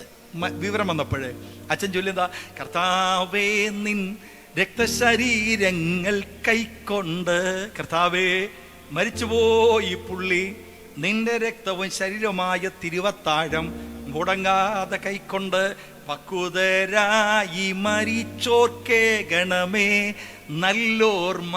ഭക്തനായി വെള്ളമടിക്കാതെ, കഞ്ചാവടിക്കാതെ, ബീഡി വലിക്കാതെ, വ്യഭിചാരം ചെയ്യാതെ, പിടിച്ചുപറിക്കാതെ, മോഷ്ടിക്കാതെ, നല്ല സ്വഭാവത്തിൽ ജീവിച്ച് നന്നായി ജീവിച്ചവനാണെങ്കിൽ മാത്രം മേപ്പോട്ട് കൊണ്ടുപോയാൽ മതി എന്നാ. ഉണ്ടോ? ഇവൻ ദുഷ്ടനോ നീചനോ കുടിയനോ കുഴപ്പക്കാരനാണെങ്കിൽ ഇവിടെ ഇട്ടേക്കണം, മേപ്പോട്ട് കൊണ്ടുപോകരുത്. കൂദാശപ്പണം മേടിച്ചോണ്ട് നമ്മുടെ അച്ഛൻ ഇങ്ങനെ ചൊല്ലിയ. അപ്പൊ നമുക്കറിയത്തില്ല അച്ഛൻ ചൊല്ലിയത് കൊണ്ട് നമ്മൾ ഓർക്കുന്ന അപ്പൂപ്പം മേപ്പോട്ട് പോയിക്കൊണ്ടിരിക്കുകയെന്നാ. എന്നിട്ട് അവസാനം ഉണ്ട് കേട്ടോ, 3-ാം ദിവസം കൂദാശ, 7-ാം ദിവസം കൂദാശ, 14-ാം ദിവസം കൂദാശ. ഇങ്ങനെ കൂദാശ കഴിഞ്ഞിട്ട് പിന്നെ വർഷത്തിലൊരു കൂദാശയുണ്ട്, വർഷത്തിലൊരിക്കൽ ഓർമ്മ. ഈ വർഷത്തിലൊരിക്കൽ കൂദാശയ്ക്ക് പ്രത്യേകത, ഇത്രയും കൂദാശ കഴിയുമ്പോൾ ഈ അപ്പച്ചൻ്റെ ആത്മാവ് ബസ്കുർപ്പ എന്ന് പറയുന്ന സ്ഥലത്ത്, ബസ്പുർപ്പ എന്ന സ്ഥലം, ഈ ബസ്പുർക്ക എന്ന സ്ഥലത്തെത്തിക്കഴിയുമ്പോൾ, അങ്ങനെ സ്ഥലം അങ്ങനെ മുറുക്കാൻ കട പോലും ഇല്ല, അങ്ങനെ സ്ഥലത്തെത്തിക്കഴിയുമ്പോഴേ അച്ഛൻ പറയുന്നത് ഇങ്ങനെയാണ്, വർഷ കുർബാന. അതിൻ്റെ അർത്ഥം എന്ന് പറഞ്ഞാൽ ഈ ബസ്പുർക്കായിലിരിക്കുന്ന ഈ ആത്മാവിനെ നമ്മുടെ കർത്താവ് മറന്നു പോകാതെ ഓർക്കാൻ വേണ്ടിയിട്ട്. അതിന്റെ അർത്ഥം നമ്മുടെ കർത്താവിന് മറവി രോഗമുണ്ടെന്ന്. ദൈവത്തിന് 3 കാലങ്ങൾ. ദൈവത്തിന് ത്രികാലം, പിതാവായ ദൈവത്തിന് ത്രികാലം. ഇരിക്കുന്നവൻ വർത്തമാനകാലം, ഇരുന്നവൻ ഭൂതകാലം, വരുന്നവൻ ഭാവി കാലം. അടുത്തത് 7 ആത്മാക്കൾ, പരിശുദ്ധയാത്മാവ്. ശ്രദ്ധിക്കുക, വിശുദ്ധ വെളിപ്പാട് പുസ്തകത്തിൽ 1-ാം അധ്യായം 4-ാം വാക്യത്തിൽ വായിക്കുന്ന സിംഹാസനത്തിന് മുൻപിലുള്ള 7 ആത്മാക്കൾ, 7 പൂർണ്ണതയെ കാണിക്കുന്നു. ഒരാത്മാവിന്റെ പൂർണ്ണത ഒരുവനിൽ സംഭവിക്കണമെങ്കിൽ സംഭവിക്കുമ്പോൾ സംഭവിക്കേണ്ട 7 കാര്യങ്ങൾ അവിടെ വ്യക്തമായിട്ട് സൂചിപ്പിച്ചിട്ടുണ്ട്. ഒന്നെടുക്കാം, ആത്മാവിന്റെ 7 പ്രത്യേകത എന്തൊക്കെയാണ്? 7 ആത്മാക്കൾ എന്ന് പറയുന്നത് ഒരാത്മാവിന്റെ 7 പ്രവൃത്തിയാണ്. അല്ലാതെ 7 ആത്മാവല്ല, ഒരാത്മാവാണ്. ഒരാത്മാവിന്റെ 7 പ്രത്യേകത, ഒരാത്മാവിൽ കൂടി ലഭിക്കുന്ന 7 പ്രത്യേകത. ഇതറിയണമെങ്കിൽ യെശയ്യാ പ്രവാചക പുസ്തകത്തിലേക്കൊന്ന് വരണം. യെശയ്യാ പ്രവചനം 11-ാം അധ്യായം 2-ാമത്തെ വാക്യം വായിക്കുമ്പോൾ ആത്മാവിന്റെ 7 സ്വഭാവം അവിടെ പറഞ്ഞിട്ടുണ്ട്. ഈ ആത്മാവിന്റെ 7 സ്വഭാവത്തെയാണ് 7 ആത്മാക്കൾ എന്ന് സൂചിപ്പിക്കുന്നത്. എന്താണ് ആത്മാവിന്റെ 7 സ്വഭാവം? യെശയ്യാ പ്രവചനം 11:2 വായിച്ചേ.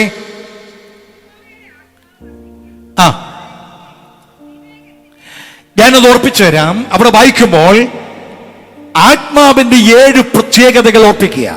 വെളിപ്പാട് പുസ്തകത്തിൽ പറഞ്ഞ 7 ആത്മാക്കൾ ഉള്ളവൻ.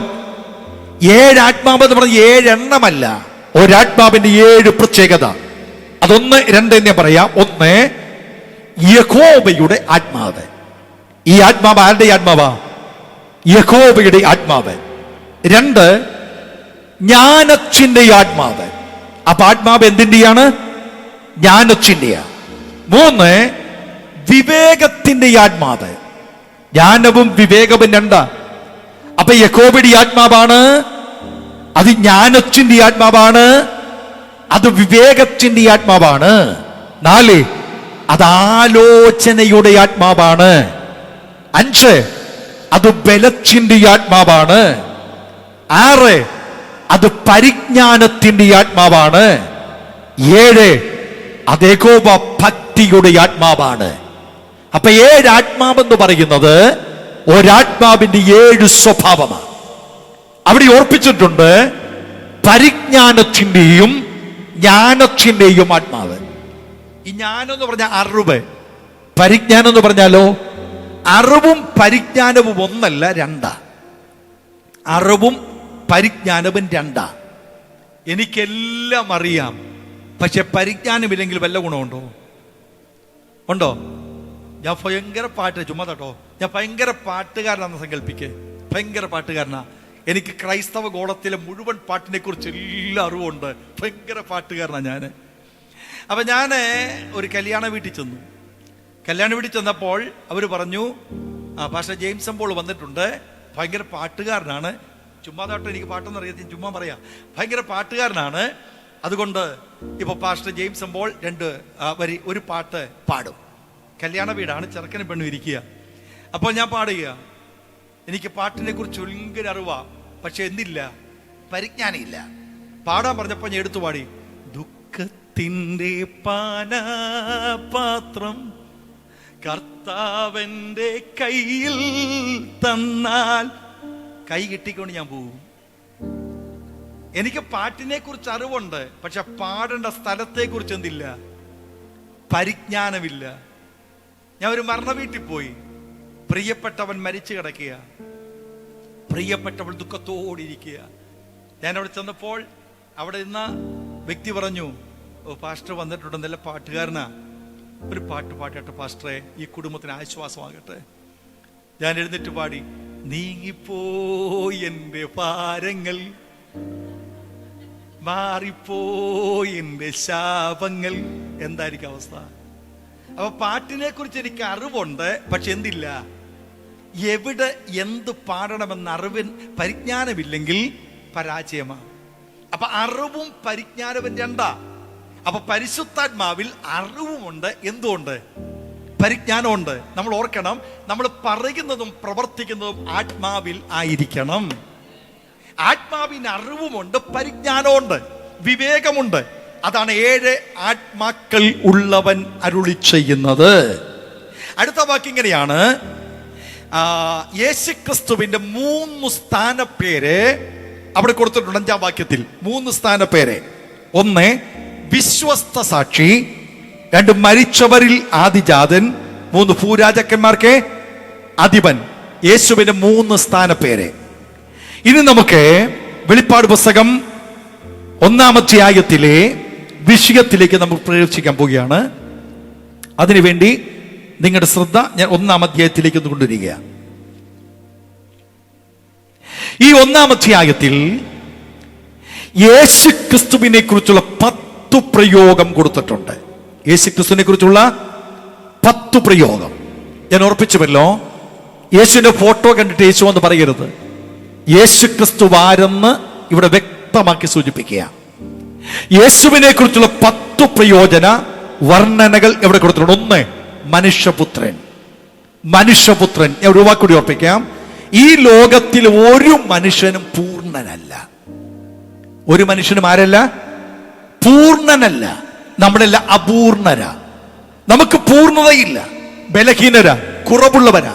എന്നാൽ പരാജയമറിയാത്ത, കുറവില്ലാത്ത ഒരു പൂർണ്ണത പ്രാപിച്ച മനുഷ്യനുണ്ടെങ്കിൽ യേശുക്രിസ്തു മാത്രമേ ഉള്ളൂ, പരിപൂർണനായ മനുഷ്യൻ. 2 യേശുക്രിസ്തു ധരിച്ചിരിക്കുന്നത് നിലയങ്കിയ.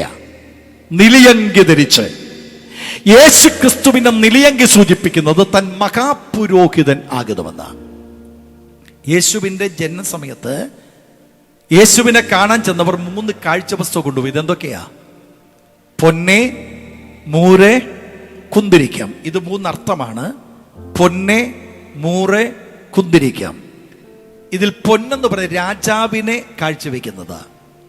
മൂരെന്ന് പറയുന്നത് പ്രവാചകന്മാർക്ക് കാഴ്ചവെക്കുന്നതാ. കുന്തിരിക്കം പുരോഹിതന്മാർക്ക് കാഴ്ചവെക്കുന്നതാ. അപ്പോൾ രാജാവും പ്രവാചകനും പുരോഹിതനുമായ ഒരുവൻ നമുക്ക് വേണ്ടി ജനിച്ചിരിക്കുന്നു.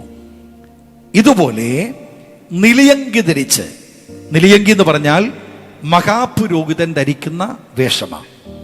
ഈ മഹാപുരോഹിതൻ ധരിക്കുന്ന വേഷം എന്ന് പറയുമ്പോൾ നമ്മുടെ ജീവിതത്തിൽ അനേക സ്ഥിതികളെക്കുറിച്ച് നാം പഠിച്ചിട്ടുണ്ട്. ഒരു മഹാപുരോഹിതൻ എങ്ങനെയായിരിക്കണം എന്നതിനെ കുറിച്ചൊക്കെ നിങ്ങൾക്കറിയാലോ. നമ്മുടെ ഈ വേർപെട്ട ദൈവമക്കളുടെ ആരാധനയ്ക്ക് ലീഡ് ചെയ്യുന്ന ദൈവദാസന്മാർക്ക് കുപ്പായൊന്നുമില്ല.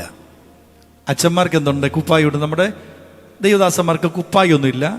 ഷർട്ട് ഇടാം, പാൻ്റ് ഇടാം, സൂട്ട് ഇടാം. അവർക്ക് യോജ്യമായ ഏത് വസ്ത്രവും ധരിക്കുന്നതിൽ തെറ്റുന്നില്ല. ഈ കുപ്പായ എവിടെ നിന്നറിയാമോ? പഴനിയമകാലത്ത് നിന്നാ. ഈ കുപ്പായ ഇട്ടിട്ട് നടുവിൽ ഒരു കെട്ടൂടി കെട്ടുമില്ലേ? ഈ നടുക്കെട്ട് എങ്ങനെ വന്നെന്നറിയാമോ? അതിനും ഒത്തിരി കാര്യമുണ്ട്. പഴനിയമത്തിലെ ദൈവാലയത്തിന് 3 ഭാഗ. പ്രാകാരം, വിശുദ്ധ സ്ഥലം, അതിവിശുദ്ധ സ്ഥലം. പ്രാകാരം 2. ജാതികളുടെ പ്രാകാരം, സ്ത്രീകളുടെ പ്രാകാരം, യഹൂദന്റെ പ്രാകാരം. ഈ പ്രാകാരം കഴിയുമ്പോൾ വിശുദ്ധ സ്ഥലം. വിശുദ്ധ സ്ഥലം കഴിഞ്ഞാൽ അതിവിശുദ്ധ സ്ഥലം. ഈ കൂടാരത്തിലേക്ക് കയറാൻ ഒറ്റ വാതിലേ ഉള്ളൂ. സൈഡിലൊന്നും വാതിലില്ല. ഒറ്റ വാതില്. ഒരു വാതിൽ വഴി, പ്രാകാരം വഴി, വിശുദ്ധ സ്ഥലം വഴി എവിടെ കയറണം? അതിവിശുദ്ധ സ്ഥലത്ത്. പ്രാകാരത്തിൽ യാഗപീഠം, പിച്ചളത്തൊട്ടി. പ്രാകാരത്തിൽ. പ്രാകാരം കഴിഞ്ഞ് വിശുദ്ധ സ്ഥലത്തേക്ക് വരുമ്പോൾ അവിടെയുള്ളത് കാഴ്ചയപ്പത്തിന്റെ മേശ, കവരവിളക്ക്, ധൂപപീഠം. അവിടെ നേരെ പോയാൽ അതിവിശുദ്ധ സ്ഥലം. അവിടെയുള്ളത് അഹരോന്റെ തളിർത്ത വടി, മന്ന ഇട്ട് വെച്ചിരിക്കുന്ന പൊൻപാത്രം, ദൈവത്തിന് ഷക്കേന ഇറങ്ങി വരുന്ന മേശ. ഇതാണ് അതിവിശുദ്ധ സ്ഥലം. ഈ അതിവിശുദ്ധ സ്ഥലത്തിനും വിശുദ്ധ സ്ഥലത്തിനും ഇടയ്ക്ക് ഒരു മറശീലയുണ്ട്. എന്ന് പറഞ്ഞാൽ അപ്പുറത്തുള്ളത് ഇപ്പുറത്ത് കാണാൻ പറ്റാതെ ഒരു ഭയങ്കര ശീലയുണ്ട്, ഒരു മറശീല. ഇതിൽ പ്രാകാരത്തിൽ 3 കൂട്ടർക്ക് വരാം. ജാതികൾക്ക് വരാം, സ്ത്രീകൾക്ക് വരാം, യഹൂദർക്ക് വരാം. വിശുദ്ധ സ്ഥലത്ത് യഹൂദരിൽ അഗ്രചർമ്മം ചെയ്യപ്പെട്ട വിശുദ്ധിയിൽ നിൽക്കുന്ന ശക്തരായവർക്ക്, പുരോഹിത വർഗത്തിന് ഒക്കെ വരാം. അതിവിശുദ്ധ സ്ഥലത്ത് യഹൂദരിൽ, പുരോഹിതന്മാരിൽ ആർക്കും പ്രവേശനമില്ല. മഹാപുരോഹിതന് മാത്രമേ എന്തുള്ളൂ? പ്രവേശനമുള്ളൂ. അതും വർഷത്തിൽ ഒരിക്കൽ മാത്രം. വർഷത്തിൽ ഒരിക്കൽ മാത്രം. ഈ വർഷത്തിൽ ഒരിക്കൽ പ്രവേശിക്കുന്ന മഹാപുരോഹിതൻ പാപം ചിന്തിക്കാൻ പാടില്ല. പാപം അവൻ എന്തിനാ പോകുന്നത്? പാപങ്ങളുടെ പരിഹാരത്തിനുള്ള പാപയാഗം അർപ്പിക്കാൻ വേണ്ടി പോകുക. അങ്ങനെ പാപയാഗം അർപ്പിക്കാൻ പോകുന്നവൻ പാപം ചിന്തിച്ചാൽ ചിന്തിക്കുന്ന നിമിഷം അതിവിശുദ്ധ സ്ഥലത്ത് വീണ് മരിക്കും. ആ മനുഷ്യൻ മരിച്ചോന്നറിയാൻ പുറത്തിരിക്കുന്നവർക്ക് പറ്റത്തില്ല. കാര്യം എന്ത് കിടക്കുക? ശീല കിടക്കുക. ഇനി അകത്ത് ജീവൻ ഉണ്ടോന്നറിയാനും മാർഗമില്ല. അതിനെ പുരോഹിതന്മാർക്കും മഹാപുരോഹിതന്മാർക്കും പ്രത്യേകതയുണ്ട്. മഹാപുരോഹിതൻ അതിവിശുദ്ധ സ്ഥലത്തേക്ക് പോകുമ്പോൾ അവന്റെ കുപ്പായത്തിന്റെ വെളുമ്പിൽ എന്ന് പറഞ്ഞാൽ കുപ്പായത്തിന്റെ ഏറ്റവും താഴെ മണികൾ കെട്ടണം. ഈ മണികൾ കെട്ടിയിട്ട് ആ കുപ്പായത്തിന്റെ അകത്ത് ഈ മണികൾ കിലുങ്ങത്തക്ക വിധം കഴിയേണ്ടതിന് കുപ്പായത്തെ ബന്ധിപ്പിച്ചുകൊണ്ട് ഒരു നടുക്കെട്ട് കെട്ടണം. ഈ നടുക്കെട്ട് എന്നറിയാമോ? പറഞ്ഞുതരാം. ഈ അകത്ത് ശുശ്രൂഷകൾ ചെയ്യുമ്പോൾ ഇതൊക്കെ നടക്കുമ്പോൾ ഈ മണി കിലുങ്ങിക്കൊണ്ടിരിക്കും. മണി എന്ത് ചെയ്യും? കിലുങ്ങും. മണി കിലുക്കം കേട്ടാൽ ഓർത്തോളം പുള്ളി ജീവനോടകത്ത്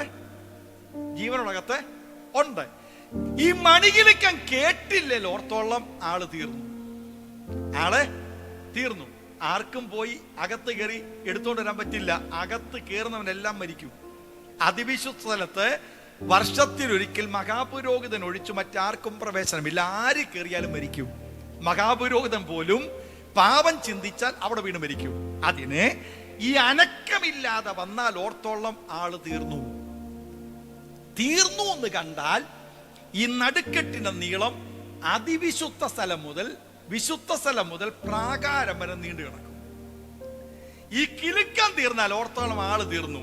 ഈ നടുക്കെട്ടി പിടിച്ച് വലിക്കണം. അതിവിശുദ്ധ സ്ഥലത്തുനിന്ന് വലിച്ച് വിശുദ്ധ സ്ഥലത്ത് കൊണ്ടുവന്ന് പ്രാകാരത്തിൽ കൊണ്ടുവന്ന് വലിച്ചോണ്ട് പോയി പ്രാകാരത്തിന് പുറത്ത് കൊണ്ടിടണം. ഈ വലിച്ചവനും പ്രാകാരത്തിന് പുറത്ത് ശുദ്ധിക്കായി നിൽക്കണം. ഇതിനാണ് ഏത് കെട്ടിയിരിക്കുന്നത്? ഇന്ന് അത് നീളം കുറഞ്ഞ് ബെൽറ്റ് വരെയായിട്ടുണ്ട്.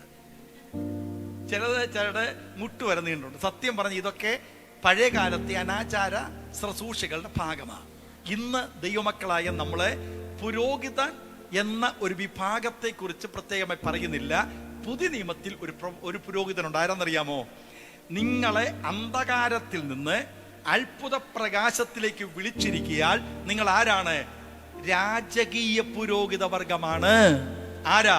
ക്രിസ്തുവിന്റെ രക്തത്താൽ വീണ്ടെടുക്കപ്പെട്ട നാം എല്ലാം ക്രിസ്തുവിൽ രാജകീയ പുരോഹിതന്മാരാ. നമ്മളെല്ലാം പുരോഹിതന്മാരാ. നമ്മളെല്ലാം ശുശ്രൂഷകരാ. നമ്മളെല്ലാം ക്രിസ്തുവിൽ ഒന്നാ. Praise the Lord, praise the Lord. നാം ക്രിസ്തുവിൽ ഒന്നാ. ക്രിസ്തുവിന്റെ വകയാ. ക്രിസ്തുവിൽ നാം ഒന്നാണ്. ഓക്കെ, മടങ്ങി വരാം.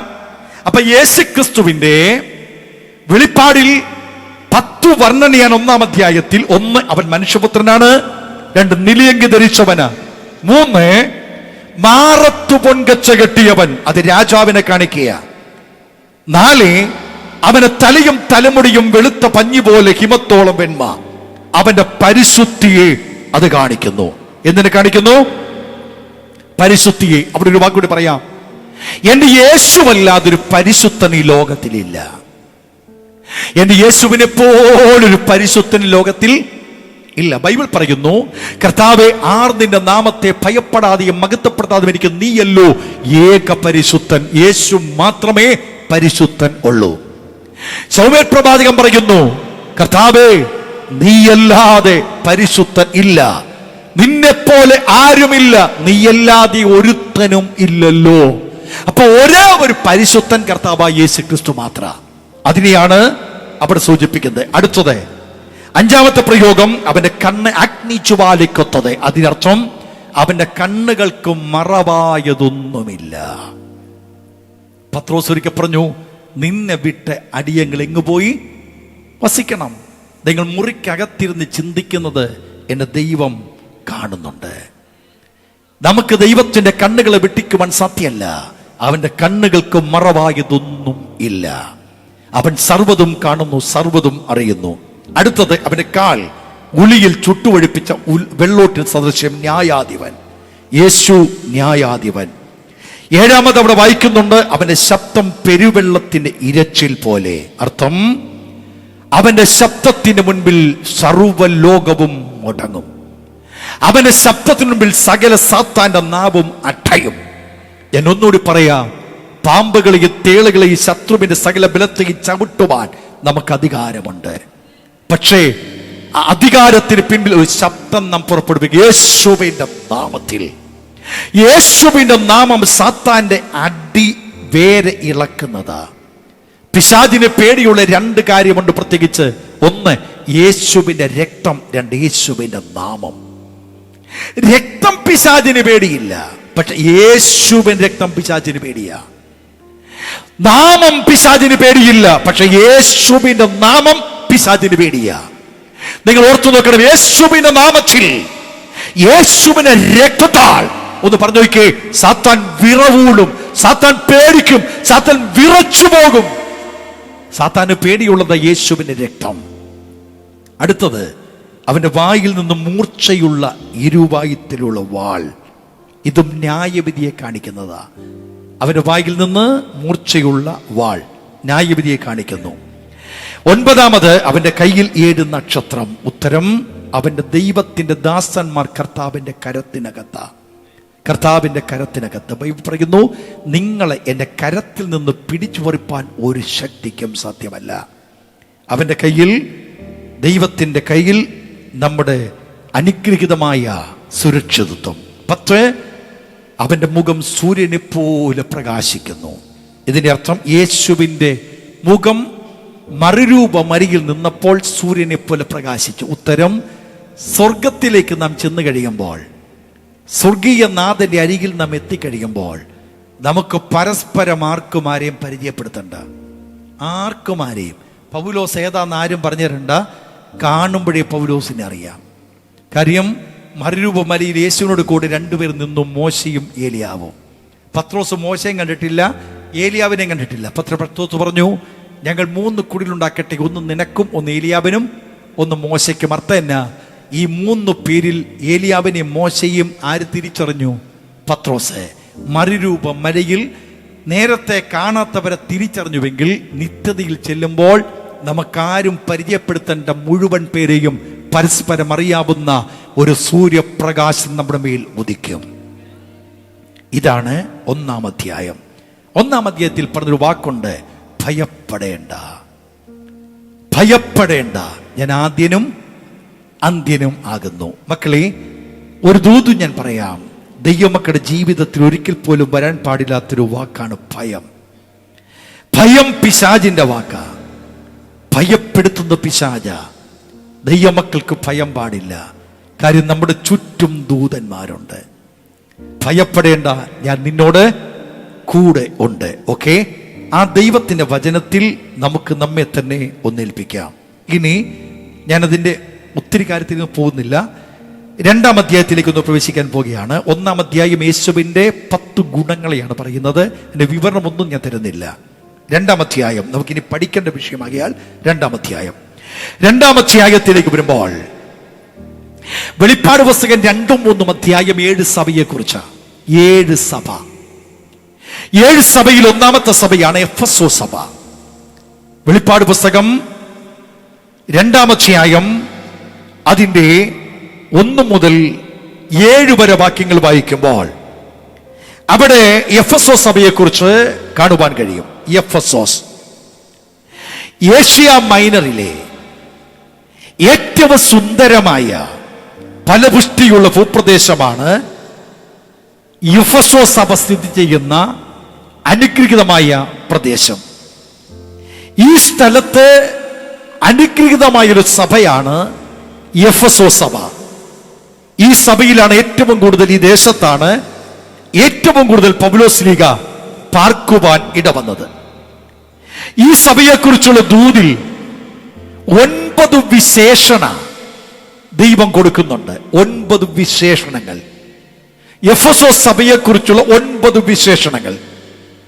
ആ 9 വിശേഷണങ്ങളിൽ യേശുക്രിസ്തു എടുത്തു പറയുന്ന യേശുക്രിസ്തുവിനെ കുറിച്ചുള്ള 2 വിശേഷണയുണ്ട്. അതിന്റെ ആരംഭത്തിൽ കൊടുക്കുന്നു, 7 നക്ഷത്രം വലങ്കയിൽ പിടിച്ച് 7 പൊൻനിലവിളക്കുകളുടെ നടുവിൽ നടക്കുന്നവൻ. അപ്പൊ സഭയെക്കുറിച്ചുള്ള യേശുവിന്റെ വിശേഷണയിൽ പറയുന്നു, 7 നക്ഷത്രം വലങ്കയിൽ പിടിച്ച് 7 പൊൻനിലവിളക്കുകളുടെ നടുവിൽ നടക്കുന്നവൻ. സഭയെക്കുറിച്ചുള്ള ദൂത് കൊടുക്കുക. ആ ദൂതിൽ സഭയുടെ ഗുണങ്ങൾ ആദ്യം യേശു പറഞ്ഞു. എഫെസോസ് സഭയുടെ ഗുണങ്ങൾ. ഏതൊരു സഭയ്ക്കും ഗുണമുണ്ട്, അപ്പോൾ തന്നെ ഏതു സഭയ്ക്കും കുറ്റവുമുണ്ട്. സഭയുടെ കുറ്റം പറഞ്ഞ ആർക്കും ഇഷ്ടമല്ല. നമ്മുടെ കുറ്റം പറഞ്ഞ നമുക്ക് ഇഷ്ടമല്ല, നമ്മുടെ ഗുണം പറഞ്ഞ ഇഷ്ടം. യേശു ഈ സഭയുടെ ഗുണവും പറഞ്ഞു, കുറ്റവും പറഞ്ഞു. എന്താ ഗുണം? നമുക്ക് നോക്കാം. ഞാൻ ആ ഗുണം വായിപ്പിക്കാതെ പറയാം.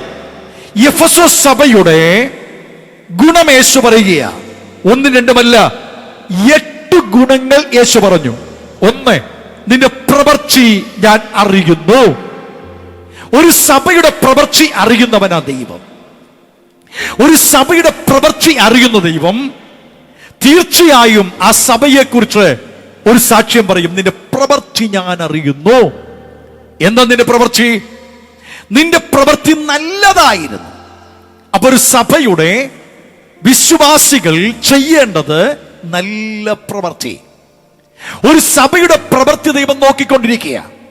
സ്വർഗത്തിൽ നിന്ന് എല്ലാ സഭയെയും ദൈവം നോക്കുന്നുണ്ട്. അപ്പൊ ദൈവം നോക്കുമ്പോൾ നമ്മുടെ സഭയുടെ പ്രവൃത്തി നല്ലതായിരിക്കണം. അപ്പൊ ദൈവം നോക്കിയപ്പോൾ എഫെസോസ് സഭയുടെ പ്രവൃത്തി നല്ലതായിരുന്നു. 2, നിന്റെ പ്രയത്നം ദൈവത്തിന് ഇഷ്ടമായി. എന്താ പ്രയത്നം എന്ന് പറഞ്ഞാൽ? അധ്വാനം, പരിശ്രമം ഈ സഭയ്ക്കുണ്ടായിരുന്നു. നമ്മുടെ സഭയിൽ അധ്വാനമുണ്ട്, പരിശ്രമമുണ്ട്. നിങ്ങൾ ഓർക്കണം, ഒരു സഭ വളരുന്നത് പാസ്റ്ററുടെ കഴിവ് കൊണ്ടല്ല. പാസ്റ്ററുടെ കഴിവ് കൊണ്ട് സഭ വളർത്താൻ നോക്കരുത്. ഒരു സ്ഥലത്തും ആടല്ലാതെ ഇടയൻ പ്രസവിച്ചിട്ടില്ല. എവിടെയെങ്കിലും ഇടയൻ പ്രസവിച്ചിട്ടുണ്ടോ? ഉണ്ടോ? ആരാ പ്രസവിക്കുന്നത്? ആട്. ഇടയനാരാ? ശുശ്രൂഷകൻ. ആടാരാ? ആടാരാ? പറ. വിശ്വാസി. ഇടയനല്ല പ്രസവിക്കേണ്ടത്. ആരാ പ്രസവിക്കേണ്ടത്? ആട്. അതിനർത്ഥം എന്നാ? നീ കണ്ട സന്തോഷം മറ്റുള്ളവരോട് പറഞ്ഞ് അവരെ കൂട്ടിക്കൊണ്ട കടമ നിനക്കുള്ളതാ, ആടിനുള്ളതാ. ഈ തിരുവത്താഴം എനിക്ക് ഇവിടത്തെ അറിയത്തില്ല കേട്ടോ, സാധാരണ തിരുവത്താഴം പറയാം. തിരുവത്താഴം ശ്രദ്ധിച്ചിട്ടുണ്ടോ? തിരുവത്താഴം നടത്തുന്ന സമയത്ത് എനിക്ക് ഇവിടത്തെ അറിയത്തില്ല കേട്ടോ, ഞാൻ സാധാരണ വേർപെട്ട സഭയോട് പറയാം. ഈ തിരുവത്താഴം നടത്തി കഴിഞ്ഞിട്ട് മേശമേൽ അപ്പവും വീഞ്ഞും എന്ത് ചെയ്യും? എന്ത് ചെയ്യും? മിച്ചം വരും ഇല്ലേ? മിച്ചം വരും. കാരണം വിശ്വാസികൾ മുഴുവൻ പേരും വചനത്തിൽ നിൽക്കുന്നവരെ ഭക്ഷണം കഴിച്ച് അഥവാ തിരുമേശയിൽ പങ്കാളിത്തം വഹിച്ചു കഴിഞ്ഞിട്ട് അപ്പവും വീഞ്ഞും ശേഷിക്കും. സാധാരണഗതിയിൽ അവസാനം ഇങ്ങനെ പറയും, മേശമേൽ അപ്പ വീഞ്ഞുകൾ ശേഷിക്കുന്നുണ്ട്. ഇത് വിളിച്ചറിയിക്കുന്ന 2 കാര്യമുണ്ട്. 1, യേശുക്രിസ്തു ഇതുവരെയും തൻ്റെ മക്കളെ ചേർക്കാൻ വന്നിട്ടില്ല, താമസമിന വരും. 2, ഈ മേശമേൽ പങ്കാളിത്തം വഹിക്കാൻ ഇനിയും അനേകർ ഈ ദേശത്തുണ്ട്. ഇതിൽ പങ്കാളിത്തം വഹിച്ചവർ അവരെ എന്ത് ചെയ്യണം? ഇതിലേക്ക് കൂട്ടിക്കൊണ്ടുവരണം. അപ്പം ശേഷിക്കുന്ന അപ്പവും ശേഷിക്കുന്ന വീഞ്ഞ് വിരിക്കുക, 2 വിരിക്കുക. തിരുമേശ കഴിഞ്ഞിട്ട് എല്ലാവരും പോയി. ഈ ശേഷിക്കുന്നത് സാധാഗതിയിൽ ആ സഭയിലെ പ്രധാനപ്പെട്ടവർ വന്ന് കഴിക്കാറുണ്ട് ഇല്ലേ? എനിക്ക് ഇവിടത്തെ അറിയില്ല കേട്ടോ, സാധാ സഭയിലെ പറഞ്ഞേ കഴിക്കാറുണ്ട്. നിങ്ങൾ ശ്രദ്ധിച്ചിട്ടുണ്ടോ? ഇല്ലെങ്കിൽ ഇനി ഏതേലും സഭയിൽ പോകുമ്പോൾ ശ്രദ്ധിക്കണം. തിരുവത്താഴം കഴിയുമ്പോൾ ശ്രദ്ധിച്ചറിയാം, തിരുവത്താഴ സമയത്ത് ഭയങ്കര ഭക്തിയോട് ഇതെടുക്കും, ഭയങ്കര ഭക്തിയോട്. ഈ ബാക്കി വരുന്നത് വട്ടം കൂടി വർത്താനം പറഞ്ഞോട് ചുമ്മാ ഇരുന്നോണ്ടിരിക്കും. നിങ്ങൾ ശ്രദ്ധിച്ചിട്ടുണ്ടോ? ശ്രദ്ധിച്ചിട്ടുണ്ടോ? അല്ലെങ്കിൽ ഇനി ഏതെങ്കിലും സഭയിലൊന്ന് പോയി നോക്കണം കേട്ടോ. ഏതെങ്കിലും സഭയിൽ പോയി നോക്കണം. തിരുവത്താഴ് സമയത്ത് അപ്പാമൊന്നെടുത്തവൻ വാഴ്ത്തി നുറുക്കി എന്ന് പറയുമ്പോഴത്തേക്കും കണ്ണിക്കുടി കുടുകുടാന്ന് വെള്ളം വരും. ക്രൂശിന്മേൽ കുടുകുടാ വെള്ളം വരും. കർത്താവേ എന്റെ പാവമൊക്കെ ക്ഷമിക്കണമേ, കർത്താവേ തെറ്റുകൾ ക്ഷമിക്കണമേ, വാക്കുകൾ ക്ഷമിക്കണമേ എന്നൊക്കെ പറഞ്ഞ് കുറ്റബോധം വന്ന് പൊട്ടിക്കരഞ്ഞലറി കരഞ്ഞുകൊണ്ട് കർത്താവിനെ മേച്ചെടുക്കും. ഇത് കഴിഞ്ഞിട്ട് ബാക്കിയിരിക്കുക, ഈ അനുഗ്രഹിച്ചതിന്റെ ബാക്കിയിരിക്കുക. അത് പറഞ്ഞതാണ്, ദേശത്തുള്ളവർക്കുള്ളതാണിത് എന്ന് പറഞ്ഞാൽ ഈ വിശുദ്ധിയിലേക്ക് വന്നു കഴിഞ്ഞാൽ ഉള്ളതാ. ഈ ദേശത്തുള്ളവർക്ക് വേണ്ടി ഇരിക്കുന്നതിന് വിശുദ്ധന്മാർ കഴിച്ചേച്ച് എങ്ങനെ കഴിക്കുന്ന അവസാനം എല്ലാവരും പോയി കഴിഞ്ഞിട്ട് അവർ കൂടിയെന്ന് വെച്ചാൽ എടാ പിന്നെ ഇന്നലെ നീ എവിടെ പോയായിരുന്നടാ, ബാക്കി അപ്പം എടുത്ത് നിന്ന് വെച്ച് ഇന്നലെ നീ എവിടെ പോയിരുന്നടാ, വർത്താനം പറഞ്ഞോട് തിന്നെയാ. ഓർക്കണം, ഈ അവസാനം കഴിക്കുന്നവർക്ക് പ്രത്യേകത ഉണ്ട്. ഇത് ദേശത്തുള്ള മറ്റുള്ളവർക്കുള്ള ഭക്ഷണമാണ്. ഈ തിന്നവനൊക്കെ നാളെ മറ്റുള്ളവരെ കൊണ്ടുവന്നോളാം, അവരെ കടമയാ. ഇത് ആദ്യം കഴിച്ചതുപോലെ തന്നെ വിശുദ്ധിയോടെ കഴിക്കേണ്ടതാ, വർത്താനം പറഞ്ഞുകൊണ്ടിരുന്ന് കഴിക്കേണ്ടതല്ല. ഈ ശേഷിക്കുന്നതും അതേ വിശുദ്ധിയോടെ വേണം കഴിക്കാൻ, അതേ വിശുദ്ധിയോടെ. സത്യം പറഞ്ഞാൽ വ്യവസ്ഥ പ്രകാരം പറഞ്ഞാൽ ഈ ശേഷിക്കുന്ന ദൈവദാസന്മാർ കഴിക്കേണ്ടതാണ്. ഇനി അത് ദൈവമക്കൾ കഴിക്കുന്ന വിരോധമില്ല, പാവമില്ല, തെറ്റില്ല. പക്ഷെ കഴിക്കുമ്പോൾ വർത്താനം പറഞ്ഞ് അതും പറഞ്ഞ് അങ്ങോട്ടും ഇങ്ങോട്ടും പറഞ്ഞ് അതിന് വലിച്ചു കീറി നീ പകുതി എടുത്തോ ഒന്നും പറഞ്ഞ് അല്ലാതെ അതിൻ്റെ വിശുദ്ധിയോടെ തന്നെ വേണം കഴിക്കാൻ. ഞാൻ പറഞ്ഞ മനസ്സിലായോ? പിണക്കമുണ്ടോ? ഉണ്ടോ? ഇല്ല. ഓക്കെ, ഇവിടെ എനിക്കറിയില്ല. സാധാഗതിയിൽ ഏതെങ്കിലും സഭയിൽ പോയി നോക്കണം നിങ്ങൾ. അങ്ങനെ ഉണ്ടെങ്കിൽ നിങ്ങൾക്ക് കാര്യം പിടി കിട്ടും. അങ്ങനെ ഉണ്ടെങ്കിൽ ഞാൻ നമ്മുടെ ഒരു ചർച്ചിലെ തിരുവത്താഴം നടത്താൻ പോയപ്പോഴേ, തിരുവത്താഴം കഴിഞ്ഞു. ഞാൻ നോക്കിയപ്പോഴേ സെക്രട്ടറി അതിൻ്റെ കൂടെ 3-4 പേര് ഒന്നിച്ച് വന്നേച്ച് തീരെ നോക്കിയിരുന്ന എല്ലാം കൂടി വലിച്ചു പറിച്ച് തിന്നുക. വർത്താനം പറഞ്ഞ ചുമ്മാ തിന്നുക. ദൈവദാസൻ മറ്റുള്ളവർക്ക് പ്രാർത്ഥിച്ചുകൊണ്ടിരിക്കുക. അപ്പോൾ ദൈവദാസൻ പ്രാർത്ഥന വന്നപ്പോഴത്തേക്ക് ഈ സാധനം ഇല്ല, തീർത്ത് കഴിഞ്ഞു. ഇവർ വർത്തമാനം തിന്നുക. ഇതിന്റെ വിശുദ്ധി കളയാൻ പാടില്ല. അപ്പോൾ നിന്റെ പ്രവൃത്തിയും നിന്റെ പ്രയത്നവും കർത്താവിന് ഇഷ്ടമാകണം. എന്ത് ചെയ്യണം? കർത്താവിനെ ഇഷ്ടമാകണം. അപ്പോൾ എഫെസോസ് സഭയുടെ പ്രവൃത്തിയും പ്രയത്നവും ദൈവത്തിന് എന്തായി എന്ന് പറഞ്ഞാൽ അവിടെ വരുന്നവർ യേശുവിനെ കുറിച്ച് മറ്റുള്ളവർ പറയുവാൻ പ്രാപ്തർ ആയിരുന്നു. അവർ അതിനു വേണ്ടി പ്രവർത്തിച്ചു. 3, നിന്റെ സഹിഷ്ണുത ദൈവത്തിന് ഇഷ്ടമായി. നിന്റെ സഹിഷ്ണുത 1 നിന്റെ പ്രവൃത്തി, 2 നിന്റെ പ്രയത്നം, 3 നിന്റെ സഹിഷ്ണുത.